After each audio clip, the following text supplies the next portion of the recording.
Aku lapar. Sudah saatnya aku menerkam kalian. Salam jumpa pendidik PAUD di seluruh Nusantara. Saya Rizka Tiara akan menghantarkan modul Diklat Guru Pendamping Muda atau Diklat berjenjang tingkat dasar. Cara belajar anak usia dini dengan topik memilih media yang tepat dalam bercerita. Pada tayangan ini akan disuguhkan berbagai tips dan trik menggunakan boneka tangan dalam bercerita.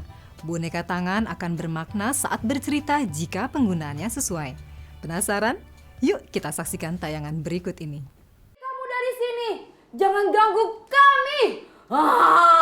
Apa kamu yang pertama akan lebih dulu aku santap? Pergi kamu, aku tidak takut padamu. Penggunaan media dalam pembelajaran PAUD melalui metode bercerita sangat penting karena akan membantu pemahaman anak terhadap pesan dan penokohan yang ada dalam cerita.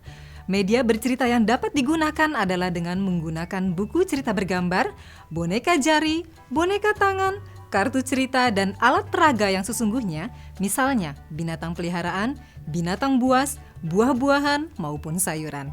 Medianya mudah diperoleh dan digunakan, bukan? Nah, kali ini akan dikupas mengenai media boneka tangan dengan berbagai karakter seperti sedih, senang, marah, panik, dan lainnya. Episode kali ini akan mengupas pemilihan dan sinkronisasi gerak media boneka tangan untuk mengekspresikan marah. Yuk, mari kita saksikan bersama. Makan sekarang, aku tidak takut.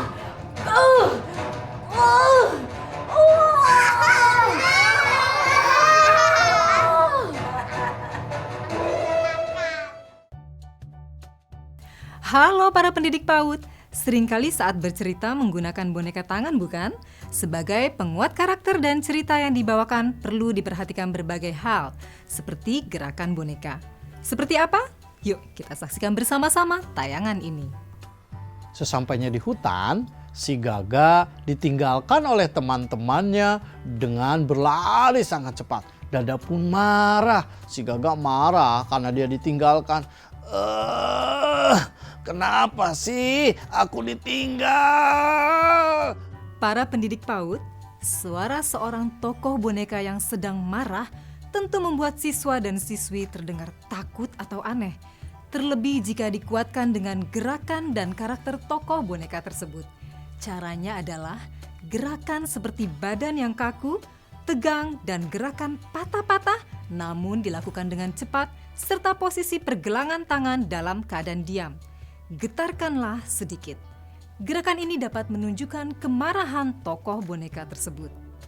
Para pendidik PAUD bercerita kepada siswa dan siswi sangat penting untuk menumbuh kembangkan perbendaharaan kosakata dan daya empati serta penguatan pendidikan karakter. Untuk menunjang hal tersebut, perlu memanfaatkan dan menggunakan media yang sesuai dengan penokohan dan karakter yang ada. Jadi, pemilihan gerakan yang tepat akan membuat hidup isi cerita yang disampaikan. Ekspresi kemarahan dan tokoh dapat diwujudkan dengan gerakan yang sesuai. Gerak tangan dengan luwes, tidak kaku, dan gunakan bahasa yang sesuai dengan tumbuh kembang anak. Para pendidik PAUD, gunakan boneka tangan yang sesuai dengan jalan cerita serta jenis cerita yang dilakukan, baik melalui media gambar atau dengan menggunakan jenis media yang lainnya. Demikianlah telah kita saksikan video memilih gerakan media boneka tangan yang tepat, tips dan trik memanfaatkannya dalam bercerita. Sampai jumpa!